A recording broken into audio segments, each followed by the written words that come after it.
বাবা মার স্বপ্ন পূরণের জন্য বেকারত্ব জীবন নিয়ে এক ভাগ জীবন শেষ করতে হয় প্রাইমারি, হাই স্কুল, বিশ্ববিদ্যালয়তে।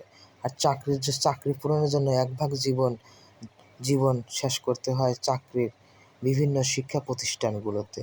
তবুও যেন চাকরি দেখা মেলে না।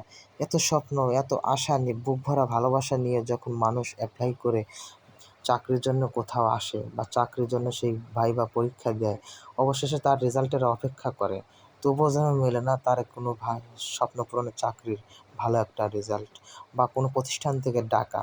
এরকম অসংখ্য বেকারত্ব জীবন আসলে পরিবার পরিজনের কাছে বোঝা হয়ে দাঁড়ায়। তার কারণ তো শিক্ষার হার বাড়ার কারণে না, চাকরির হার কমার কারণে। যদি বেকারত্বদের এই সমাধানটা দূর হতো, অনেক প্রেমিক প্রেমিকাকে কথা দিয়ে রেখেছে চাকরি হলে বিয়ে করবে, চাকরি হলে বিয়ে করবে, চাকরি না হলে বিয়ে করবে না। তার প্রতিশ্রুতিগুলো এইভাবেই আমাদের মাঝে দিন দিন বোঝা হয়ে দাঁড়াচ্ছে, তবুও যেন মেলে না তার সেই লক্ষ্য জায়গায় থেকে যাচ্ছে, মিলতেছে না তার আশ্রয় কেন্দ্র। অবশেষে সমাজের কাছে সে বেকারত্ব, সমাজের কাছে বোঝা, পরিজনের কাছে বোঝা। অবশেষে তার সম্পর্কটাও টেকে না, সম্পর্কটাও নষ্ট হয়ে যায় চাকরির জন্য।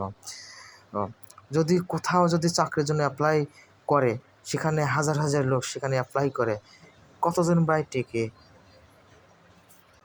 তবুও যেন কেউ ছাড়ে না তার ভাগ্যের উপর যেটা আছে সেটাকে, কখনোই সে হতাশ হয় না, তার ভাগ্যের উপর সর্বক্ষণ ভরসা রাখে।